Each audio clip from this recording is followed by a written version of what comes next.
अब जो है ये चैप्टर आपका बहुत ही इंटरेस्टिंग मोड ले रहा है, ठीक है ना। अच्छे अच्छे टॉपिक्स आते जाएंगे, नए नए टॉपिक्स। अभी तक क्या था, जितने टॉपिक्स आपने पढ़े थे वो सब आप लोगों ने 10th में भी देख रखा है, बट अब जो चीजें आएंगी वो सब आपको इस चैप्टर में बिल्कुल नया नया मिलेगा और काफी इंटरेस्टिंग मिलेगा। और सारे टॉपिक पे न्यूमेरिकल करना बहुत जरूरी है, ठीक है। क्वेश्चंस जितना ज्यादा करेंगे उतना अच्छा लगेगा और उतने स्टैंडर्ड आपका बढ़ता चला जाएगा, ठीक है। कॉन्सेप्ट भी बिल्ड होता चला जाएगा। So the next topic in this chapter is cells in series and in parallel, ठीक है।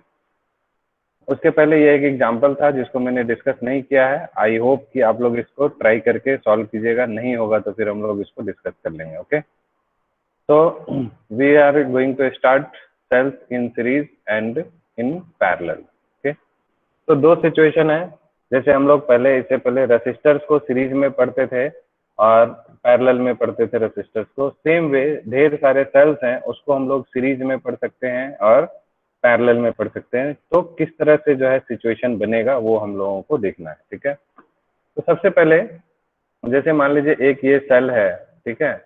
तो सीरीज में एक एक सेल दूसरे सेल के साथ कैसे है, ये कैसे पता चलेगा। तो उसके लिए हम लोगों का तरीका ये है कि फर्स्ट वाले सेल का पॉजिटिव दूसरे सेल के नेगेटिव के साथ कनेक्टेड है तो वो सीरीज में है, ठीक है।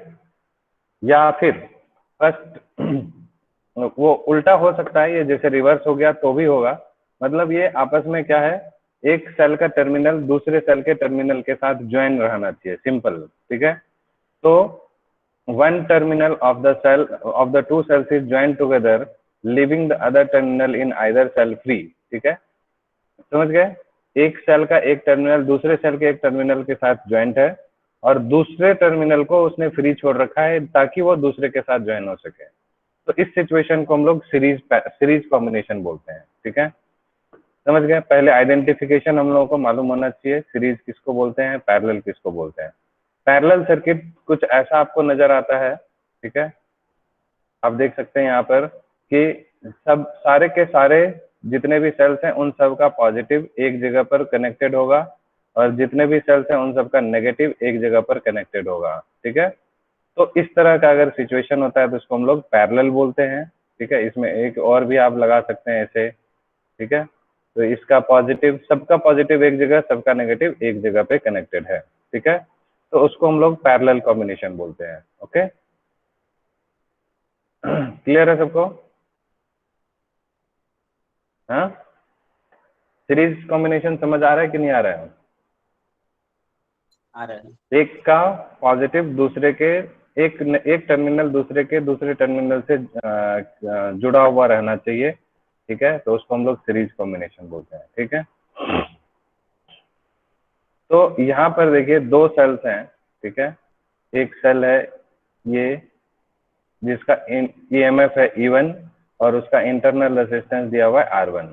दूसरा सेल है E2, उसका ईएमएफ और उसका इंटरनल रेजिस्टेंस दिया हुआ है R2।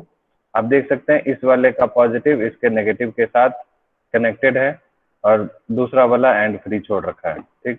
तो इस दोनों सेल को जब हम लोग सीरीज में कनेक्ट किए हुए हैं तो हमारा इक्विवेलेंट रेजिस्टेंस, इक्विवेलेंट ईएमएफ क्या आएगा। तो ई इक्विवेलेंट, पहले मैं आपको फाइनल रिजल्ट बता देता हूँ। इसमें इक्विवेलेंट रेजिस्टेंस जो ईएमएफ होगा दैट इज प्लस होता चला जाएगा। अगर ढेर सारे हैं, 3 है तो E1 plus E2 plus E3, अगर n है तो E1 plus E2 plus E3 plus so on En तक होगा। और इक्विवेलेंट रेसिस्टेंसेस जो भी हैं वो भी सबके सब सीरीज में है तो प्लस होते चले जाएंगे क्योंकि रेजिस्टेंस सीरीज में पैरेलल होता है, मतलब सम होता चला जाता है। तो इस तरह से इसका इक्विवेलेंट रेसिस्टेंस आएगा, ठीक है। और इक्विवेलेंट ईएमएफ आएगा। दो चीजें यहाँ से दो रिजल्ट मिलेंगे आपको, ठीक है। बात समझ में आ रही है इतनी? अब ये कैसे आएगा इसको पूछा जा सकता है एग्जाम में, क्योंकि पैरेलल कॉम्बिनेशन का आज से 2-3 साल पहले शायद 2017, 18, 19 में किसी एक साल में ये पूछा हुआ है कि derive an expression for parallel combination of cells, ठीक है। तो इसलिए ये डेरिवेशन आपको इंपॉर्टेंट है, इसको सीखना है आपको, ओके, ठीक है। तो इसमें हमने क्या किया कि VA, VB, VBC ये 3 पॉइंट्स हैं, A, B और C। इन तीनों पॉइंट्स का हमने क्या किया, पोटेंशियल डिफरेंस मान लिया VA है, इसका पोटेंशियल डिफरेंस VB है, इसका पोटेंशियल डिफरेंस VC है। ओके, ठीक है। तो उसमें हमने अब हम लोगों को चाहिए क्या, A और C के बीच का पोटेंशियल डिफरेंस चाहिए। ठीक है, तो हम लोग पहले क्या करते हैं, इस दो के बीच का पोटेंशियल डिफरेंस निकाल लेते हैं, A और B के बीच का पोटेंशियल डिफरेंस निकाल लेते हैं पहले। ठीक है, तो पोटेंशियल डिफरेंस निकालने के लिए क्या करना है, उसके लिए एक टेक्निक है, वो पहले सीख लीजिए। जैसे इस तरह से हम जा रहे हैं, ध्यान दीजिएगा इस बात को, सेल का ये नेगेटिव है और ये पॉजिटिव है। ठीक है, टर्मिनल। तो नेगेटिव से पॉजिटिव में जा रहे हैं, तो आप इंक्रीज कर रहे हैं या डिक्रीज कर रहे हैं वोल्टेज को, पोटेंशियल का गेन हो रहा है या लॉस हो रहा है, बोलिए। पोटेंशियल का गेन हो रहा है या लॉस हो रहा है? तो लॉस हो रहा है, लॉस हो रहा है। अगर कोई चीज नेगेटिव से गेन हो। पॉजिटिव जा रहा है तो वो बढ़ रहा है या घट रहा है? बढ़ रहा है। बढ़ रहा है। तो लॉस कैसे हुआ? इंक्रीज हो रहा है, गेन हो रहा है यहाँ पर पोटेंशियल का। ठीक है, और इस तरह के सिचुएशन में हम क्या करते हैं, पहले इलेक्ट्रॉन्स का नेगेटिव चार्ज से शो होते हैं ना। हाँ, तो नेगेटिव से शो होता है, तो इससे क्या हुआ, और ये कम है और ये पॉजिटिव है तो ये ज्यादा है, तो नेगेटिव से पॉजिटिव गया तो ज्यादा हुआ या कम हुआ? बोलो बोलो, चुप क्यों है? और इसमें हम लोग क्या करते हैं, जो भी हमारा पाथ है, ठीक है, उसको हम लोग एक एज्यूम कर लेते हैं कि इस डायरेक्शन में हम लोग कंसीडर कर रहे हैं पाथ को। ठीक है, तो और करंट जो है आपका कैसे जा रहा है, नेगेटिव से पॉजिटिव में अगर ऐसे जा रहा है। ठीक है, ध्यान दीजिएगा यहाँ पर। तो दो चीजें हैं, ईएमएफ, तो ईएमएफ का आप देखिए, सेल का ईएमएफ है, तो कितना हो गया आपको, नेगेटिव से पॉजिटिव तो इंक्रीज हो रहा है, तो प्लस ई लेते हैं। ठीक है, उसके बाद ये आपका पाथ है और करंट भी इसी डायरेक्शन में है। तो इस रूल को आप दिमाग में सेट कर लीजिए कि अगर पाथ और करंट सेम डायरेक्शन में होगा तो जो है हम लोगों को नेगेटिव लेना है पोटेंशियल। ठीक है, तो -I into small r, r क्या है, इसका इंटरनल रेजिस्टेंस। ठीक है, ऐसे चलना है आपको। अगर यही पाथ ये था और करंट अगर इस डायरेक्शन में अपोजिट में चल रहा है, ठीक है, इसके बारे में डिटेल से हम लोग अगला टॉपिक आएगा किरचॉफ्स रूल, वहां पर आपको ज्यादा अच्छे से समझ में आएगा। अभी फिलहाल आप इतना ध्यान में रखिए, करंट और पाथ सेम डायरेक्शन में जा रहा है तो हम लोग -IR लेंगे। IR क्या, पोटेंशियल डिफरेंस, और ये EMF है E। अगर आपका ऐसा है, ऐसे जा रहे हैं, पाथ भी ऐसे है, ये पॉजिटिव और ये नेगेटिव, तो आप समझ सकते हैं इसमें नेगेटिव, पॉजिटिव से नेगेटिव जा रहे हैं तो EMF यहाँ पर -E हो जाएगा। समझ गए कि नहीं समझे? Yes sir. ठीक है, अभी इतना ही समझिए, बाकी इसको डिटेल से हम वहां पर समझाएंगे। ठीक है, अब आप देखिए यहाँ कि A से B की तरफ हम लोग जा रहे हैं, तो VA माइनस VB, तो ऐसे जा रहे हैं, ये आपका नेगेटिव से पॉजिटिव है, पाथ आपका ऐसे है, नेगेटिव से पॉजिटिव जा रहे हैं तो क्या हो गया, +E1। ठीक है, VA माइनस VB क्या हो गया, +E1, और पाथ ये है और करंट भी इसी डायरेक्शन में जा रहा है, तो -I इंटू R1। ठीक है, तो VA माइनस VB आपका जो है VAB, दैट इज हो गया कितना, E1 माइनस IR1। ओके, उसी तरह से अब इस दोनों के बीच, ये C और B के बीच पोटेंशियल देखिए, तो फिर से ये क्या हो जाएगा, E2 minus I into R2। Series में करंट सेम होता है तो I सेम करंट दोनों में होगा। ठीक है, तो VBC हो गया आपको कितना, that is equal to E2 minus I into R2। Okay, समझ गए? तो अब यहाँ से VAC आपको चाहिए।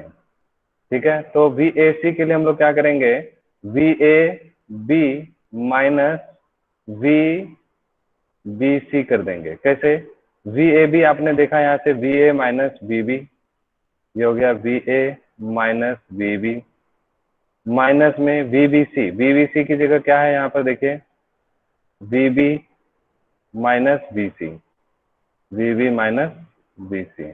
ठीक है, तो ये क्या हो गया, सॉरी इसको प्लस करना पड़ेगा, ठीक है, तब जाके होगा। इसको क्या करेंगे, प्लस कर देंगे, ठीक है, तब ये दोनों को ऐड करेंगे तब VAC निकलेगा। मतलब इसके अक्रॉस जो वोल्टेज ड्रॉप हुआ और इसके अक्रॉस जो वोल्टेज ड्रॉप हुआ दोनों को प्लस कर देंगे तो इस A और C के अक्रॉस निकल जाएगा, ठीक है। तो यहाँ से देखिए ये प्लस VB और माइनस VB कैंसिल हो गया, तो क्या बनेगा, VA minus VC, potential difference A और C के बीच, ठीक है। तो सीरीज कॉम्बिनेशन का मतलब ये है कि आप इस दोनों के बीच में दो रेसिस्टर थे, दो सेल थे, ठीक है, एक E2 एक E1, तो C और A के बीच का जो टोटल हमारा पोटेंशियल ड्रॉप है वो हम लोग निकाल लिए, ठीक है। तो VA माइनस VC, तो इन दोनों को हमने जब प्लस किया तो VAB की जगह पे क्या रख दिया, VAB की जगह क्या रखेंगे, E1 minus IR1 plus VBC, तो प्लस VBC के तो क्या हो गया, E2 माइनस IR2, ठीक है। हो सकता है आपको अभी ये सब जो मैं बोल रहा हूँ तो ऑनलाइन में ये सब समझ में नहीं आ रहा होगा, बट इसको आप जब खुद करके देखेंगे तो आपको समझ में आने चले जाएगा, ठीक है। तो अब आप देखिए VAB क्या बन गया, E1 और E2 को प्लस में एक साथ ले लिया, माइनस I हमारा क्या हो जाएगा, कॉमन, R1 और माइनस इंटू माइनस यहाँ पर प्लस हो जाएगा R2, तो I into R1 plus R2, ठीक है। तो दिस इज VAC। तो यहाँ से अब V इक्वल टू हम लोग जानते हैं V equivalent, VAC equal to E equivalent minus IR equivalent, ठीक है। तो ये आपका क्या हो गया, इसकी जगह पे हम लोग क्या लिखते थे, V equal to E minus IR, तो E equivalent minus I into R equivalent. तो जब आप इससे कंपेयर करेंगे तो E इक्विवेलेंट की जगह क्या आ गया, E1 प्लस E2 और R इक्विवेलेंट की जगह क्या आ गया, R1 plus R2, okay. So series combination में E equivalent equal to E1 plus E2 और R equivalent equal to R1 plus R2। Got it, बोलिए, नहीं समझ आ रहा है? यस।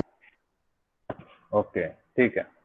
अब मान लीजिए इसमें यही चीज अगर सपोज ढेर सारे n रेसिस्टर्स होंगे और n सेल्स होंगे, तो n सेल्स के लिए ये फॉर्मूला आपका E equivalent is equal to क्या बन जाएगा, ऐसे ही चलता चला जाएगा, E1 plus E2 plus E3 and so on, जहां तक जाना है n तक, ओके, कोई प्रॉब्लम।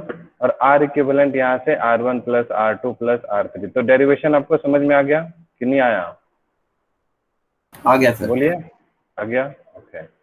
अच्छा, अब इसमें कंडीशन है, मान लीजिए ढेर सारे सेल लगे हुए हैं आपके ऐसे, ठीक है, एक सेल ये था, इसका E1 R1 इसका इंटरनल रेसिस्टेंस, E2, ठीक है, फिर E3, फिर E4, ओके, फिर E5, ठीक है, डॉट डॉट डॉट डॉट, ये EN तक मान लीजिए ऐसे है, ठीक है। सपोज इस तरह का सिचुएशन है, तो कोई बच्चा बता सकता है इसमें E इक्विवेलेंट क्या होगा, इसका इंटरनल रेजिस्टेंस R1 इसका, हाँ पैरेलल में तो 1 बाय एफ फाइनल पैरेलल नहीं है, ये पैरेलल लग रहा है आपको, ये पैरेलल दिख रहा है क्या? नो सर, नहीं है। सब सीरीज में ही है, लेकिन देखिए कुछ गड़बड़ किया है मैंने, आप ध्यान से देखेंगे अगर तो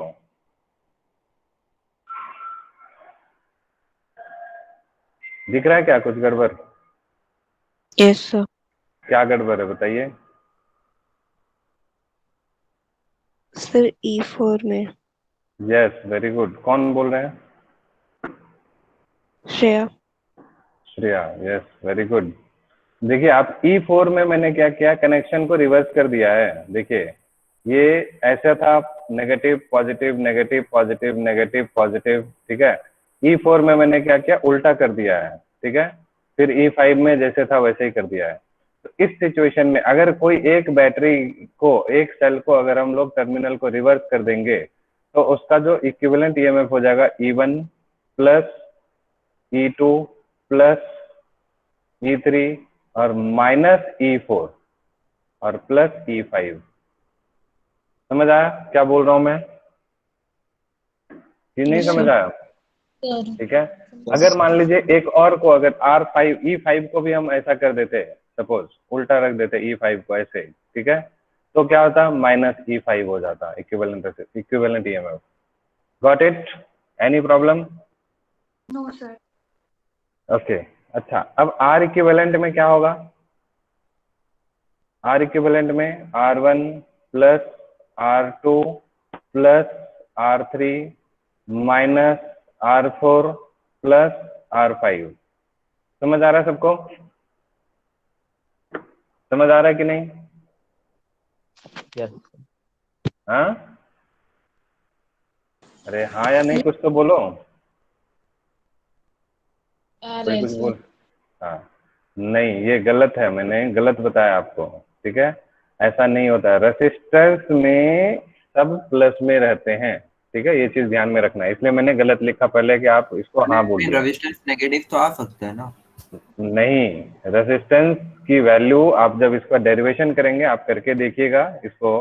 ठीक है, कभी मैं फ्री टाइम में इसको, अगर क्या बोलूँ, अभी टाइम का ही कमी हो जाता है, तो टाइम भी अभी हो गया।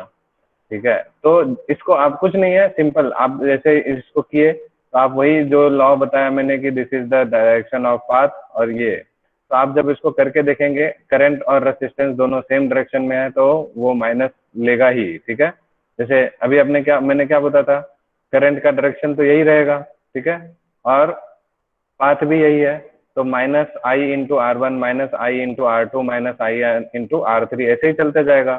ठीक है, हाँ, करंट का डायरेक्शन अगर अपोजिट हो जाता तब तो यहाँ पर माइनस की जगह पे प्लस की जगह माइनस आता। नहीं समझे बात को? ठीक है, करंट और पाथ दोनों अपोजिट डायरेक्शन में, सॉरी सेम डायरेक्शन में, इसलिए सारे के सारे माइनस में आएंगे, और माइनस बार कॉमन हो गया तो R1 plus R2 plus R3 plus R4 plus R5 होगा। तो ध्यान रखना है कि अगर कोई एक सेल को रिवर्स कर दिए तो उस सेल का ईएमएफ माइनस में हो जाएगा, लेकिन रेसिस्टर से सारे प्लस में ही रहेंगे। ओके, क्लियर है कि नहीं? Yes sir. So the rule for series combination clearly can be extended to any number of cells. The equivalent EMF of a series combination of L cells is just the sum of their individual EMFs, and equivalent resistance of internal resistance of series combination of N cells is just the sum of their internal resistances. ठीक है, clear? बोलिए। तो ये हो गया आपका series combination. ठीक, उसके बाद यहाँ के बाद आपका आ जाता है पैरेलल कॉम्बिनेशन। ठीक है, it will take more time, 15 से 20 मिनट। तो इसको हम लोग नेक्स्ट क्लास में देखेंगे। ओके, यानी कल देखेंगे उसको। आज हम लोग सेल्स